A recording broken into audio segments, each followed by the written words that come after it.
that was like my first foray into like marketing and understanding like, okay. And I tried a million other things at that gym that didn't work, right? I tried killing people in workouts. I tried handing out towels. I tried just getting there early in the morning, offering people water. Like I tried all the stuff that the good trainers had success with. And I just had to figure out what my stuff was. And my stuff was a little bit of fun, a little bit of personality, and a whole lot of grit.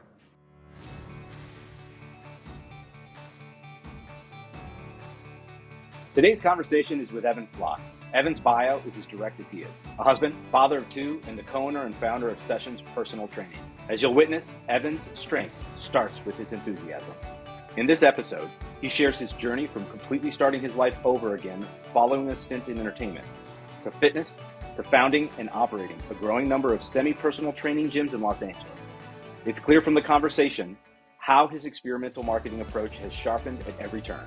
Sometimes controversial, often polarizing, one thing becomes clear. He's not easy to ignore. Without question, none of his progress would be possible without the grit developed over years of being kicked in the teeth. I'm excited to share with you my conversation with Evan Flock. Let's start the show. Well, first of all, thanks for coming on. I'm super excited to have you.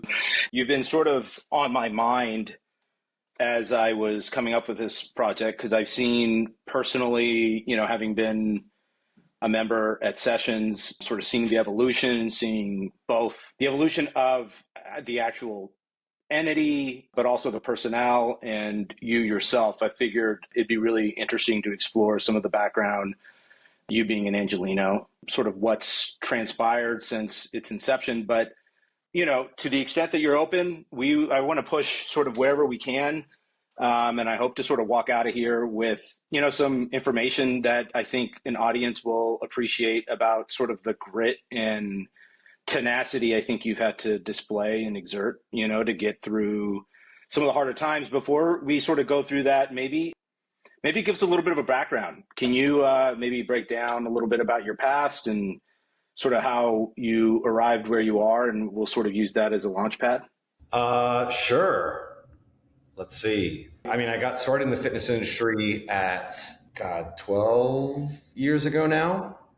I, like many people who get started on their fitness journey, did it for a girl, and not my wife.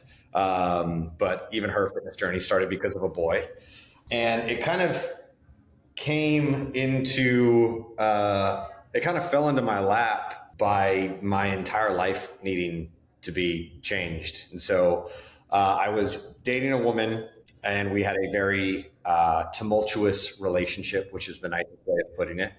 And one day in one of our breakup scenarios, I was getting yelled at, and it was on my way to work when I worked in entertainment. And I realized that I didn't like the conversation I was having. And I pulled my car over and I realized I didn't like my life. I didn't like the man I was. I didn't like the career I had. I didn't like pretty much anything about me.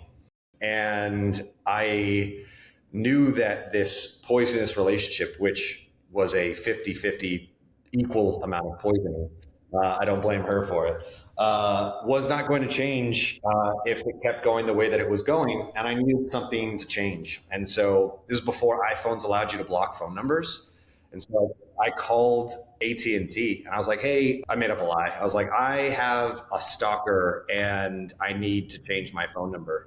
I'm sorry. I said, I need to block a phone number. And they were like, that's something that we can do for like $10 a month. And I was like, I'm not paying money. A, I don't make money, but B, I'm not paying money to block a phone number. Like, this is a serious situation. She's like, well, we could just change your phone number. And I said, yeah, that's a great idea. And so changed my phone number. And so she changed my phone number. I walked in my office. I walked in my boss's desk and I was like, hey, this is my new phone number. I texted 5 people and I said, this is my new phone number. Don't give it away to anybody else. And at the same time, I was like, I'm going to start taking my life more seriously. And so I started getting up. It was literally that day. I was like, I'm going to go find a gym. And so I ended up going to a sports club, which was right next to my office. And I started working out. I started riding my bike to work and getting up early, going to bed early, stop drinking, pretty much just like that one that one argument turned into a huge catalyst for my entire life turning around. I ended up dating another young woman who was in the fitness industry. And she said, you seem to really like this. Why don't you try doing this as a career? I can probably get you a job at Equinox. And I said, sure. Little did I know that Equinox has a great referral program. So by referring somebody as an employee, you get $500, or at least you did. And so she called her buddy who's like, oh yeah, I'll refer him. And so he got a $500 referral bonus when I got signed up as a trainer. And the thing that I was good at was being fun, being loud, being different, and also waking up really early and going to bed pretty early. So I had the work ethic that and the administrative skills from working in entertainment for 4 years that a lot of trainers didn't have going into that position. I was also 20, how old am I now? 38? Yes, I was 25, 26, something like that. And so I was a little bit older than a lot of trainers get started. A lot of people start either like not right after high school or right after college. So they don't really get a lot of the like needs that I believe are necessary for growing a personal training business, which is like how to manage a schedule, how to communicate effectively, how to write email, like just basic administrative stuff that, meatheads don't really get. I had. And so I built my business very quickly at Equinox. 2 years into that role, I caught the eye of a man named Mackenzie Todd, and he owns a company called Urban Golf Performance. And at the time, they were just golf instruction and club fitting, and they wanted to enter into the fitness space. And I'd been a trainer for almost 2 years up to that point, and he approached me, and he was like, "It seems like you know what you're doing. What do you know about golf?" I was like, "Nothing. I've never golfed a day in my life. I think I actually hate golf, but tell me what you had in mind." And he's like, "What would you do with 400 square feet of space, all to your own, and an opportunity to train professional athletes, and an opportunity to, have potential ownership in a new company?" They'd been around for, I think, 3 years at that time. And I was like, "I think I would do a lot." And he goes, "Okay, I'll teach you everything you need to know about golf if you can get me and my clients in shape." I was like, "Done deal." And so at my 2-year mark, I left Equinox and I opened the fitness department at Urban Golf Performance, and very quickly grew that business to more than double of what it was. Like within 90 days, essentially doubled their revenue. And within 90 days, I also realized I was right about golf. It is not for me. And so being said, it was cool to work under Mac is one of the smartest men out there, work under a small business owner, and just kind of learn my skills as a personal trainer in a corporate environment also translated well in a small business. So I worked with them for a year before deciding that I wanted to get back into training, because I was starting to do a lot more of the administrative business style growth stuff. And I was just too new in my career to feel like I had learned everything I wanted to learn as a fitness professional. And so I went back to Equinox, kept studying, kept growing, was there for another 2 years. During that time, I expanded my fitness experience to do more group fitness style training as well. So I was doing one-on-one personal training at Equinox. I was doing group fitness there. I got certified as a spin coach, as a CrossFit coach, as a yoga instructor, as pretty much everything. I trained at an Orange Theory here in Santa Monica. And then my wife and I got married, and we moved into our house in Culver City in 2018. And we decided, or rather, we moved in because there was a garage and a turf area and 900 square feet of space. And I was like, I'm going to turn this into a training studio. And so it took about 3 or 4 months of building that space out. And we opened our personal training studio in April of 2018. And I took all my clients and I trained them from our home for a year. In 2019, we converted our business to a semi-private model and pretty much went from training, 30-ish clients working 70 hours a week to training 70-ish clients working 30 hours a week. And in 2020, the pandemic hits and everything shuts down. And we were fortunate enough to have this indoor and outdoor space and a new baby girl at home. So we did want to play it safe. However, we have been fortunate enough to have people in medicine who advised us. And one of my clients essentially said, your space is indoor, outdoor. Do what is being asked to do right now. Check people's temperatures, wear masks, keep people 6 feet apart, but you could probably open. And so after 10 weeks, we reopened, and we were one of the first places to reopen. Granted, we were also in my house, so it was very easy to get away with stuff that we couldn't get away with here. So we were at capacity, and personal trainers started reaching out to me and said, tell me more about this garage gym thing. Tell me more about this semi-private thing. And can you help me out with it? And so I started getting into consulting and marketing and learning more about digital marketing and running ads and all that good stuff. About halfway through the year, I gave my training business over to my wife. I was looking for coaches. And while she was not a fitness professional at the time, she was more fit than anybody I knew. And she was also married to me. So she knew everybody. She knew everything. And she took over the training business. And I stuck with consulting until 2022. And in that year, I got flown out to a gym in Los Gatos.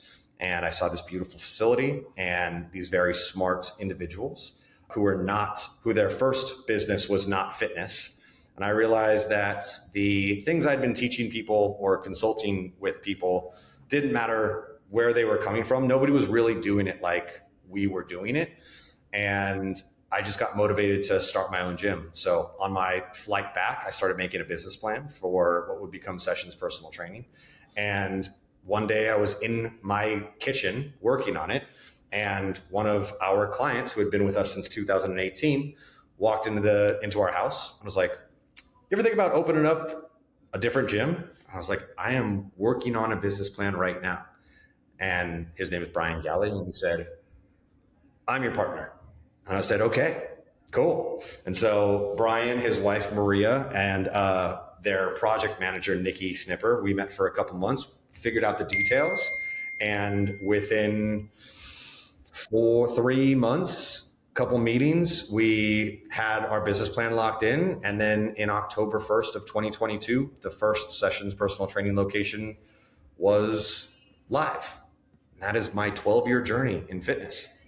First of all, what a terrific breakdown. Lots to unpack there. I think there's a lot of really juicy stuff. So I want to get into sort of where Sessions is and where it's going. But before we sort of dive into that, I want to parse out a little bit of sort of what you were talking about.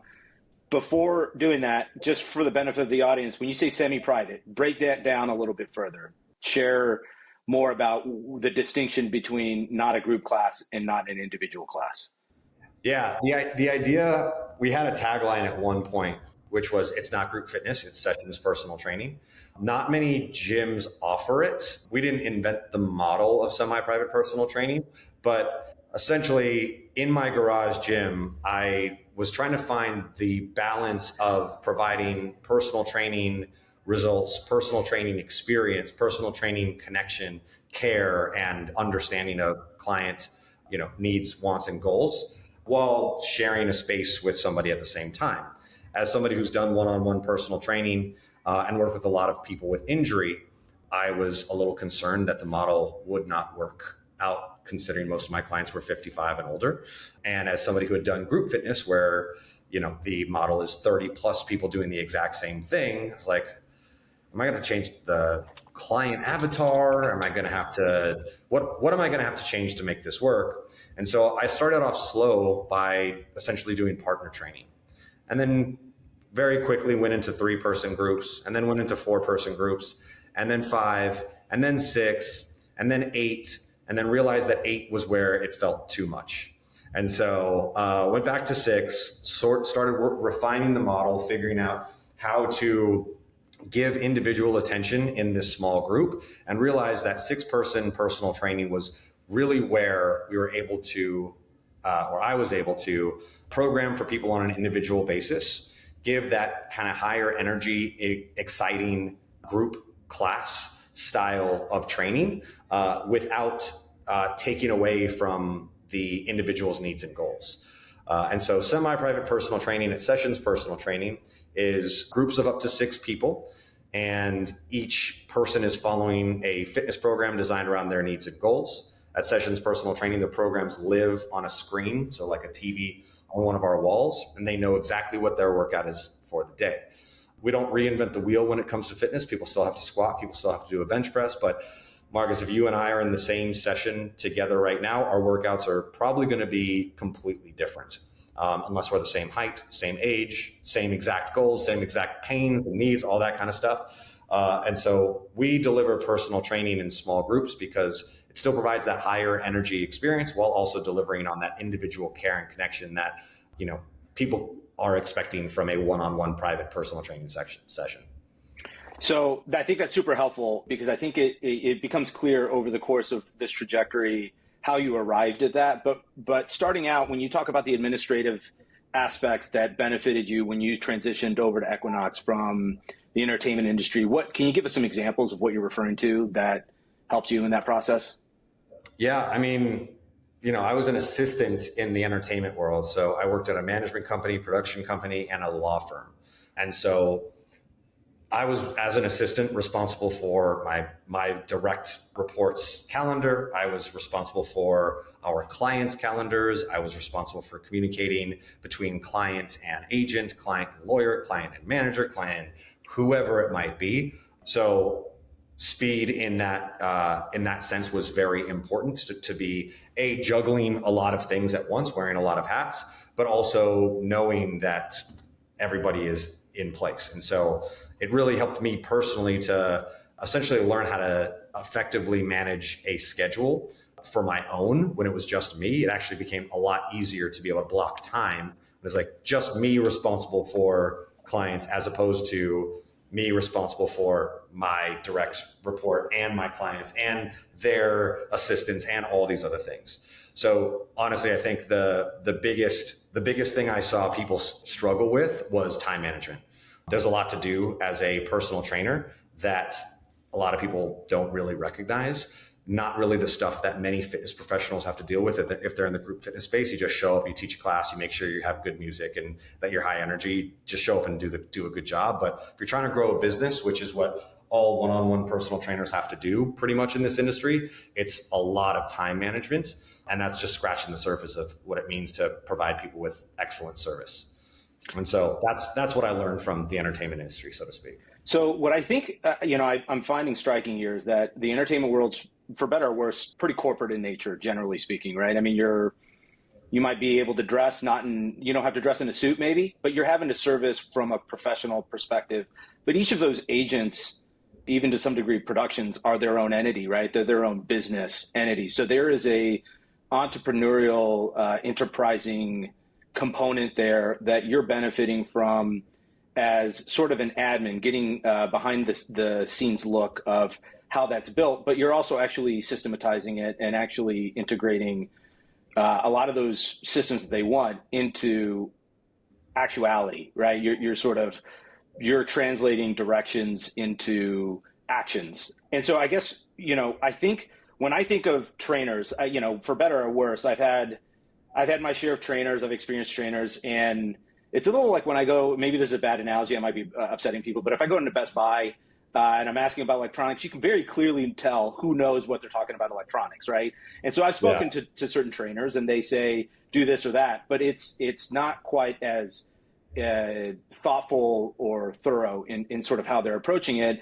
And I think that probably tends to stem from maybe a lack of professionalism on that side, because you are an independent contractor, you're doing this on your own. But from your perspective, bringing some of those disciplines into an entrepreneurial enterprise where you're, a 1099 contractor, and where I'm going with this is I'd like to better understand what skill sets you think you both took away and developed following, your work in entertainment, and what enabled you to go from sort of an independent contractor to an independent entrepreneur, where you're running your own enterprise, where other people are doing, a lot of the heavy lifting that you used to do. Not to suggest you don't do heavy lifting anymore, but you have had to train and trust other people to execute the vision that you've been an architect of. Yeah, I mean, I think By the way, I was terrible in entertainment. I was a terrible assistant. I learned that very quickly. But what was really valuable for me was understanding how much work went into being successful in that industry. Um, that did not happen while on the clock. And so there, people like me who did not do a good job, like I did the bare minimum. And even when I was doing the bare minimum, I was not doing a great job at that. But the people that succeeded, um, they're going to stand-ups every single night. They're going to events every single night. They're reading scripts every single night. Like, the job doesn't stop when you go home. The job stops when your head hits the pillow. And even then, you're dreaming about what the next person is you're going to meet, what the next deal is that you're going to make, who your mentor is going to be. And I think my parents were in entertainment. So I kind of like had rose-colored glasses on, because when I got into it, I was just like, I was expecting nepotism, right? Like, my dad's a producer. I'm gonna be a producer because somebody's gonna give me a job as a producer, right? I'm gonna write my first script and it's gonna get made as a movie, right? And I realized very quickly, yeah, you got to be on top of that existing in this world. You also have to be really freaking talented. And I was not in the industry, and I didn't work hard enough.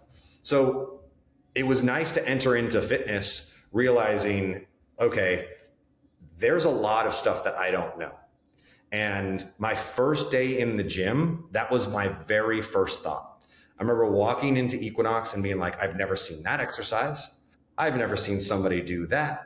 Holy crap, the human body is capable of doing that. And I realized on my first day, I don't know anything about fitness. And I wanted to know everything about fitness. And that was something that a feeling I didn't have doing anything else in my life.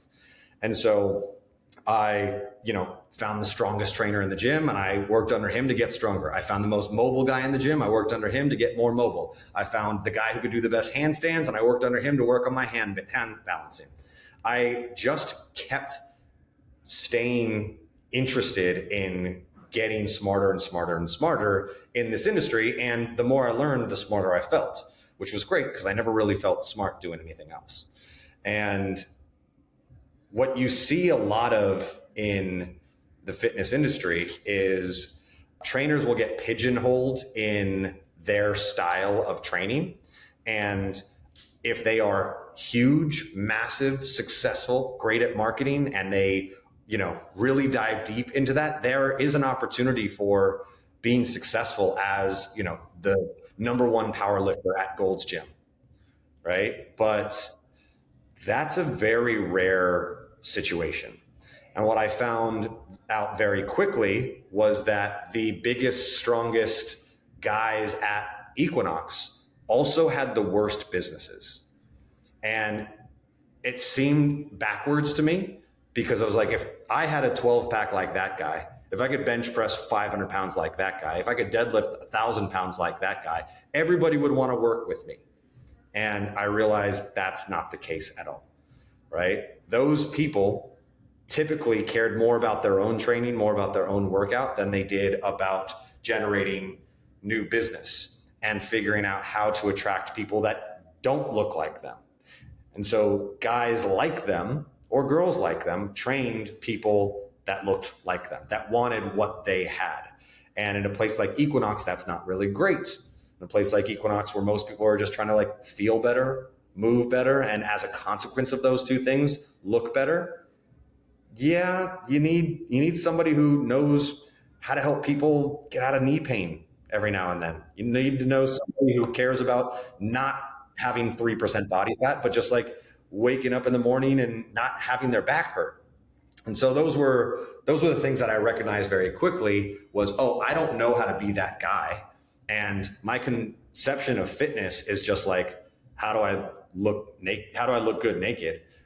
That's not really what most people actually care about. That's the side effect of the other stuff. And so that is why, especially when as an owner of sessions, when we bring somebody on, we do so much training with our employees, not just in how to coach, how to communicate, but also like how to understand that some of the stuff they might know or believe might not actually be true, or can be true, but might not serve the kind of people that we serve.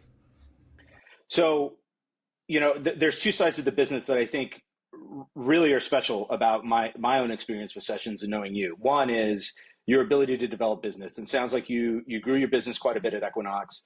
You were successful at doing it at UGP, despite the fact that you really had limited enthusiasm or passion on golf, which is pretty impressive. The clientele you've grown at Sessions has been not insignificant in a pretty short amount of time, all sort of supporting the fact that you probably were able to do it successfully even throughout COVID. So maybe break down sort of what you think has been most successful. What got you to the point to be able to do what you're doing, and what are you doing?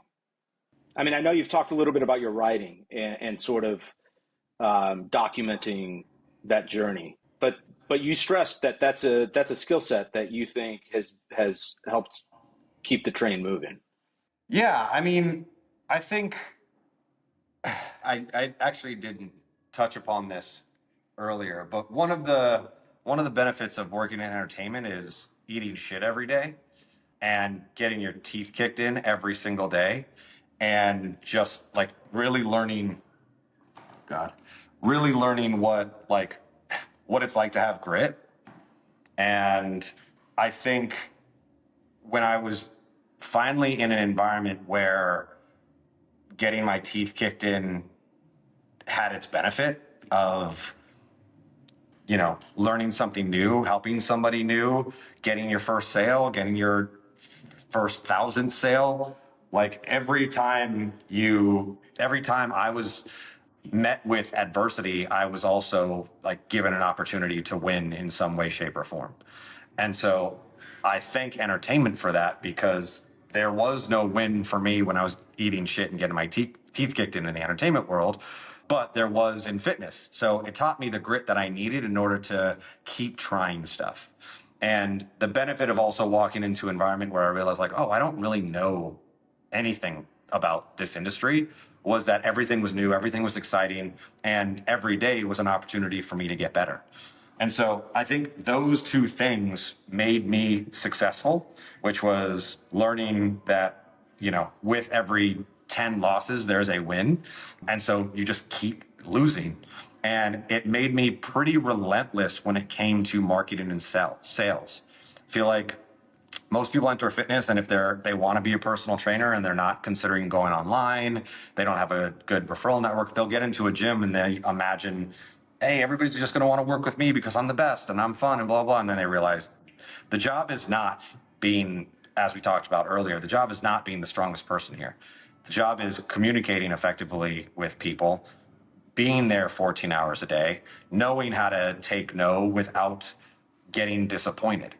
And so from the day I started working at Equinox, would always look at what the best people were doing and try to find the things that they weren't doing. And so one of my first months, what I did was I bought 2 pairs of the same shoe. One was bright blue and one was bright red. And I just wore the bright red and the bright blue ones. It looked ridiculous. And I can't tell you how many people would talk to me about my stupid fucking shoes, right? And it was just like learning things like that I didn't consider marketing. It was just like, I'm just going to stand out, but that's marketing, right? And so like nobody else did that. Nobody else thought to do that because it's a very professional Equinox. But I was like, this place needs some color. It needs some fun. Like, let's try that. And that, like, the reason I'm bringing that up is because I remember like, the amount of feedback I got from a pair of $60 shoes that I got on sale for $30. Cost me $60 to have something that people wanted to talk to me about, right? So a lot cheaper than a fucking Cybertruck. And so that was like my first foray into like marketing and understanding like, oh, okay. And I tried a million other things at that gym that didn't work, right? I tried killing people in workouts. I tried handing out towels. I tried just getting there early in the morning, offering people water. Like I tried all the stuff that the good trainers had success with. And I just had to figure out what my stuff was. And my stuff was a little bit of fun, a little bit of personality, and a whole lot of grit. And so were your referrals coming from inside the gym? Were they coming from the digital marketing? At Equinox? Or afterwards? I mean, I never built my business on referrals. I mean, I shouldn't say that. While at Equinox, I did not have a referral network because everybody has to be a member. So like the referrals you get might be like, oh, Marcus is training with Evan and Marcus is friends with that guy and Marcus might talk to that guy about it. But like, it's not like you're bringing in a member to say, you got to join Equinox to then train with Evan. Like that's not how that worked. So for me, it was just being there 14 hours a day, 6 days a week and saying hi to everybody and trying different stuff on. But what did you bring to like UGP and then to your home gym? What was the trick? So fortunately for both of those places, like UGP had been open for 3 years by the time I came on. So they had a Rolodex of 3,000 people that had been through the space. They had an active client list of something like 175 members, I want to say, maybe a little less. And their goal with me was get our coaching business into the fitness industry, into the fitness business. So for them, it was a utilization effort, right? You have 175 members who are coming in one time a week. If they're all paying you $100 an hour or whatever it is, like, okay, that's pretty good. But what if you get those people to come in 3 times a week? We don't actually have to do any marketing. We just have to increase our utilization. And so my effort was just increase utilization, and every new member that came in got them into fitness, into club fitting, and into coaching. And so for Equinox, I had a pool of 5,000 members that I could talk to every single day. I could call anybody on the list that I wanted to, right? At UGP, I've got 175 active members who are here 1 time a week. My goal is just get them here 2 extra times per week, right? Grow the business that way, right? Simple as that. When it came to the garage gym, I had built up a pretty decent reputation so that when I went out onto my own, I had something new to offer. Hey, this isn't Equinox. You don't have to be a member there. I can potentially charge less, which I did in my first couple of months, right? And you can come straight to my house. And so that helped me grow my business a little bit. And then I was just relentless on asking people for referrals and talking about my garage gym on social media. And I am by no means a social media, wizard when it comes to organic content.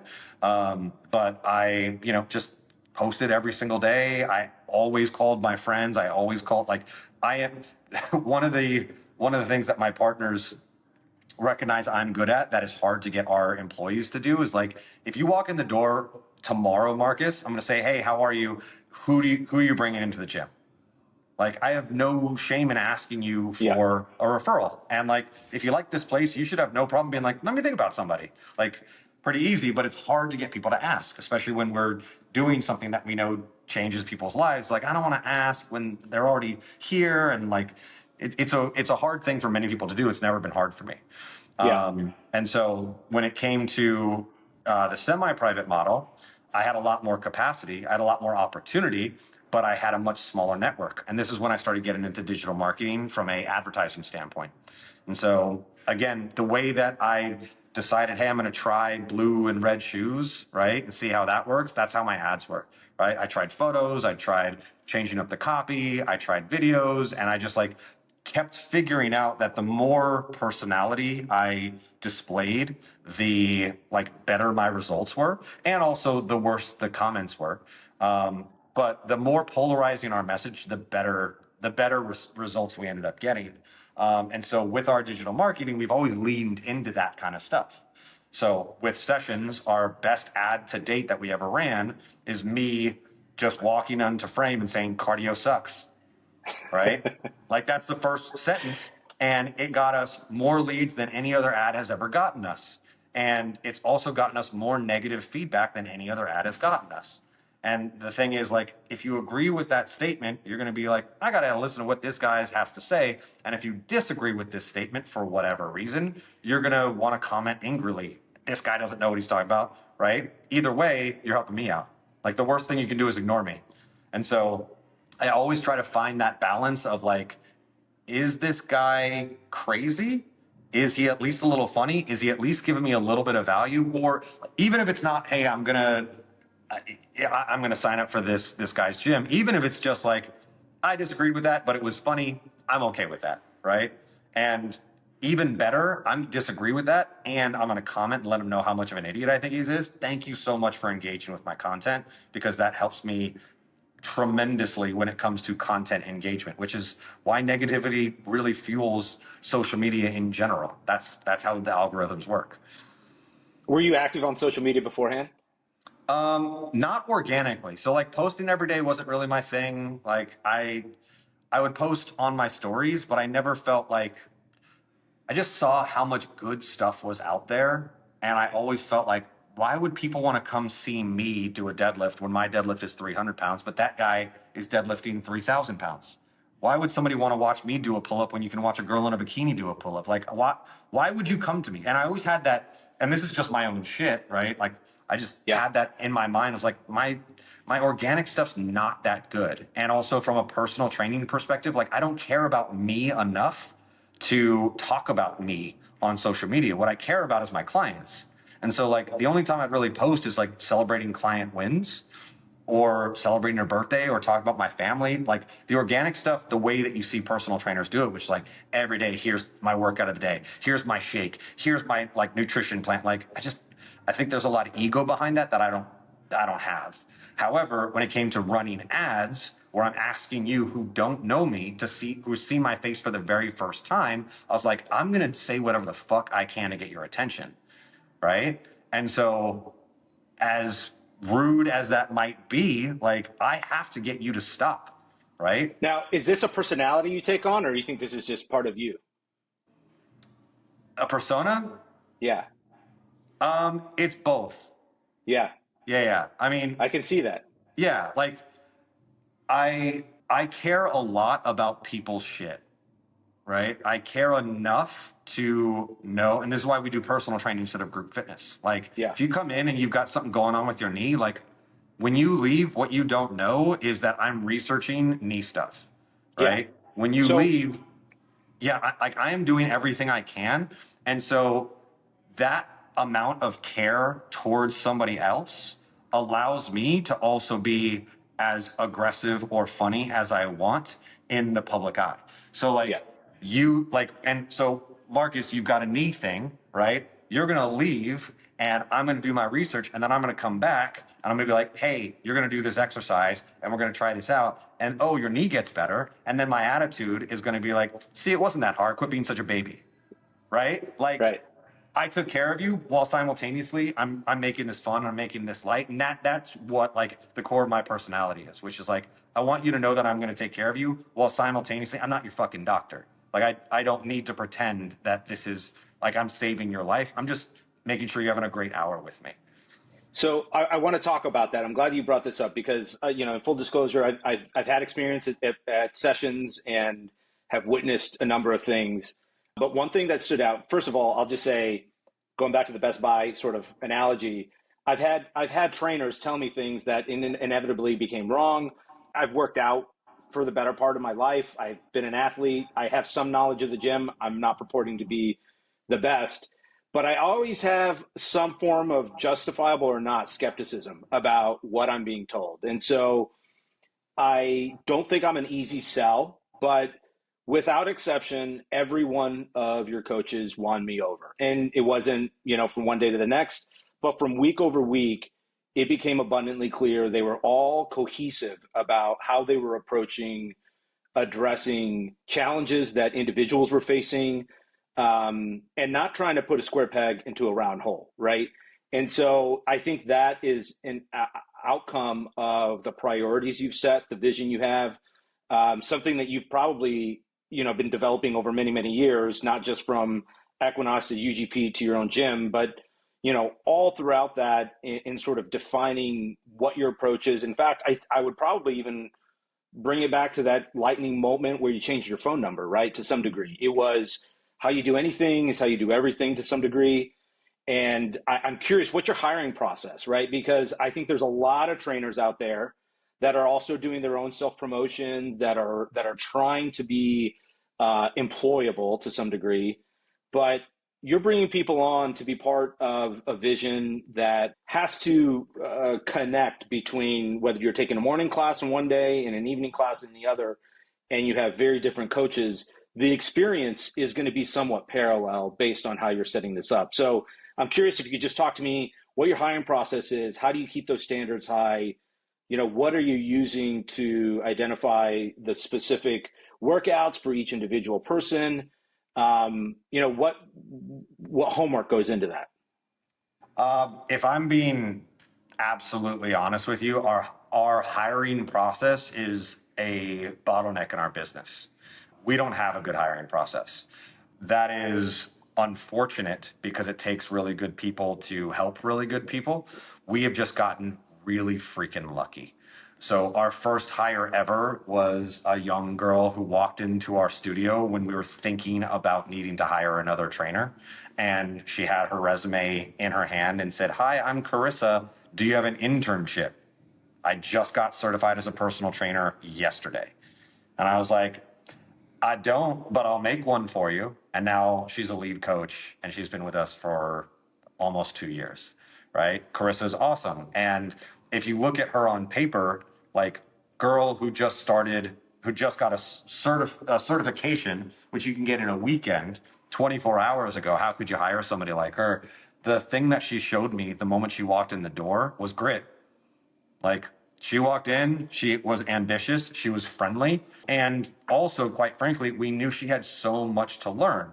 And so the one thing I think we've gotten pretty good at, but through hiring her for the first time, is our onboarding process. So our onboarding process is shadowing, right? And it's a lot of one-on-one, a lot of hand-holding, a lot of review. And similar to a client onboarding experience, we want to see where the capacity is, where the capabilities lie. Our onboarding is just like, all right, how much work is she willing to put in? Is he willing to put in with and without us? And how much of this can she do without us? How much of this can she do? Does she need our help with? Where can we guide her? And so our first 4 weeks with a new employee are really hands-on, really tactical. And that's something that we do really well. And if I'm being honest, I would love to have every single employee come on board never having worked at another gym before, right? One of the values that we have at our company is stay curious. And the only thing that I ask of a trainer when they come in is don't bullshit. And what I mean by that is if somebody says, "I have knee pain," and you say, "Maybe you should not squat," you're fired. Right? Or, "Hey, I have knee pain. Oh, you know what I think might help with your knee pain? Try this collagen supplement." Like if you make a recommendation and you don't know what you're talking about, but you heard it on a podcast, you're fired. However, if you're curious and it's your first day and somebody says, "Hey, I have knee pain. What should I do?" If you say, "You know what? I'm not sure, but why don't we modify this or find an exercise that doesn't cause you knee pain?" All of a sudden, you're my favorite person. Right? A person who stays curious with their own practice, with our members, is a person who's going to have success, so long as they follow up on their curiosity. What are they doing to help that person who has knee pain? And so there are red flags that I look for when hiring somebody, and our onboarding process is very good when it comes to getting people up to snuff. And I think that we've created something really special that helps us weed out some of the weak. But if I'm being honest, what am I looking for in a person? Ooh, I don't know yet. I'm not sure. Well, I exactly. think you probably weed some of that out just culturally as you're bringing them on board, right? I mean, you get to see that grit, right? I think the grit, you've mentioned grit and curiosity. That seems to be something that you have to witness, right? You Yeah. can't really hide that day after day. One thing I would be remiss if I didn't bring up, because I want to explore it just for a second here, is when you transition from your garage, which takes on, that's its own set of responsibilities. But when you actually take other people's money and then you go out into the real world and take on a whole new level of liability, right? Because now you're leasing retail space. You're having to have guarantors or security deposits on that space. You're having to fit out the space. You're having to get insurance. I don't know what other protocols or permitting that you might have as a result of being this operating business. What do you think, maybe just talk to us a little bit about that transition. What got you over that hump? Maybe after Los Gatos, that trip to Los Gatos where you saw another gym. But what really was the genesis of, hey, I want to take this to the next level?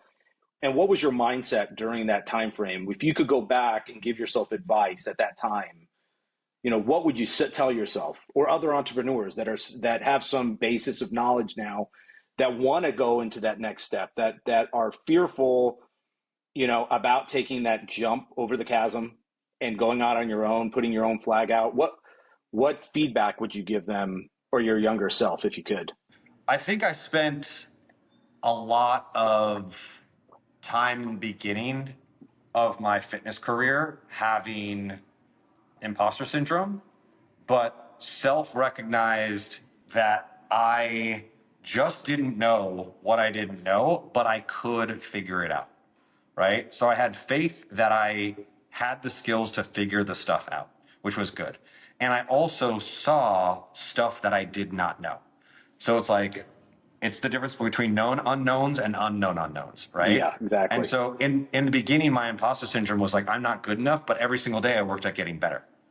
And like every single day I was like, I'm going to do this until I figure it out every single day, right? And I loved what I was doing, still do.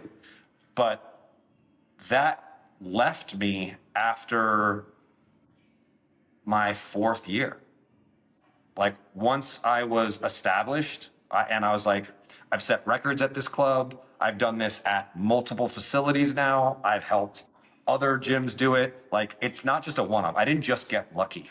Like I've put in the work to consistently understand what works and what doesn't. And there are still things that I have to figure out, still things that I don't know, but I've at least given myself the confidence to say that I will figure those things out, which is why I don't have the imposter syndrome anymore.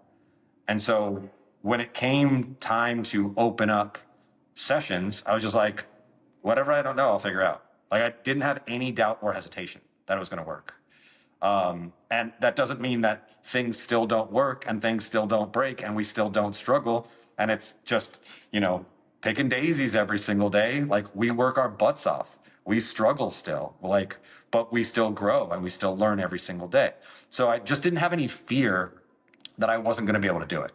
But it took time. Like if somebody asked me to do that in my first year of personal training, I would have denied it. Like unless I was just training, unless I was just responsible for one thing, no way. But I'd done enough to realize like I've got what it takes. Okay. So I think as we bring this up, to sort of start wrapping this up, a few things only because I know this off topic. Talk to me a little bit about health and peptides. I know you've done some work with that. I'm just curious what your experience has been. I've read a lot about the benefits and, it's hard to sort of determine, where the truth ends and fiction starts to begin. But any comments on that and your experience with it?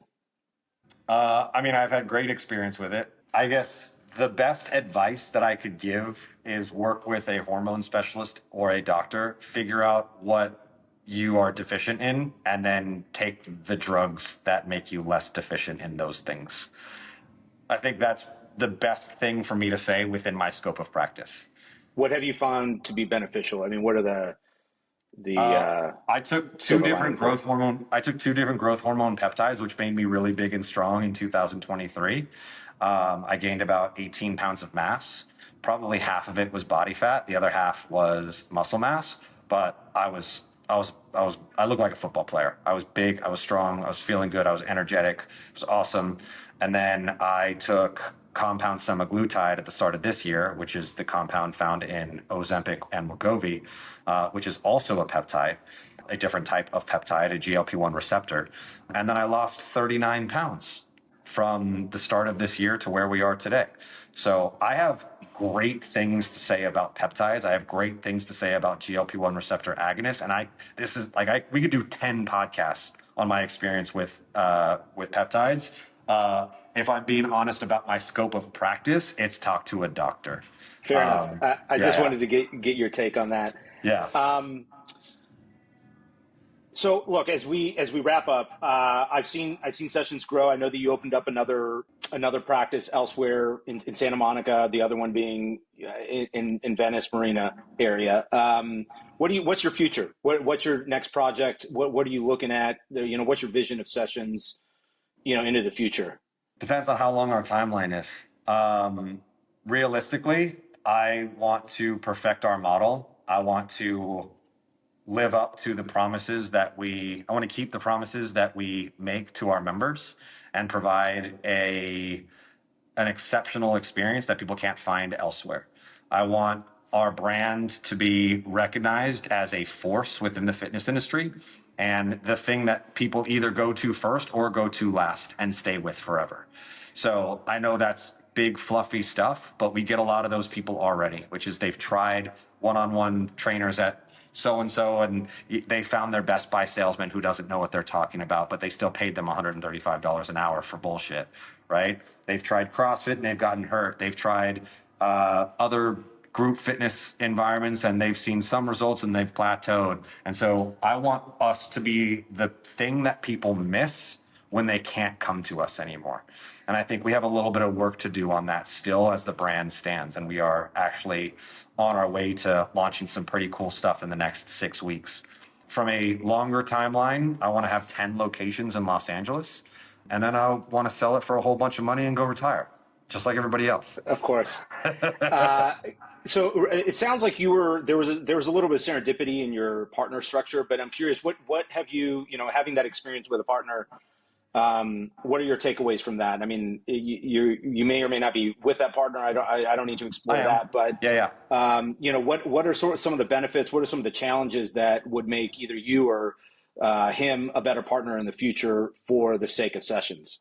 We have a really good partnership because they came in already knowing what the brand was going to be like, having firsthand experience as clients. And they also don't have the same skills that I do. They're not in the fitness industry. They're actually in the technology industry. And so their skill set, both financially and technologically speaking, was everything that I didn't have. But when it came to growing a fitness business and providing fitness services, they don't have those skills. So they understood what I provided, which meant that they believed in the product, they believed in the service. They thumbs up. They right, and they believed in the mission and vision of the brand, right, while simultaneously provided skills that I did not have. And to be quite frank, I have no intention on gaining the skills that they have. So we have that mutually beneficial things that we're bringing to the table, while simultaneously we don't always see eye to eye. And so that is, in all honesty, the best thing for this business is somebody who can say, maybe that's not a good idea, Evan. Maybe you shouldn't be naked in your next ad, Evan. Like, whatever the bad ideas are, like, I don't need yes men on my side. I need people who are going to challenge my beliefs. And that's something that they do consistently. So we have a very fortunate partnership. Well, thanks for being on. This has been awesome, and learning more about Sessions, your background. This has been phenomenal. If people want to get in touch with you, we'll obviously include it in the show notes, but what are you looking for? Who do you want to be reaching out, and where can they find you? The only people that I'd be interested in connecting with are people who are interested in knowing more about what we do at Sessions Personal Training. The only reason for that is every time I get on, every time people ask me about other interests, like, oh, would you be interested in sponsoring a clothing line or a supplement line? No, I'm interested in providing the best service possible with Sessions Personal Training. And so I'm not looking for other business opportunities. This is the business opportunity.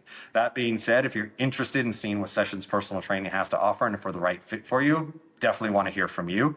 And you can email me directly, evan@sessionspt.com. Awesome. And our 2 locations are in Santa Monica and Mar Vista, California. Awesome. Thank you, Evan. It's been great to have you on. Appreciate it. Thank you, Marcus. All right. Take care, man.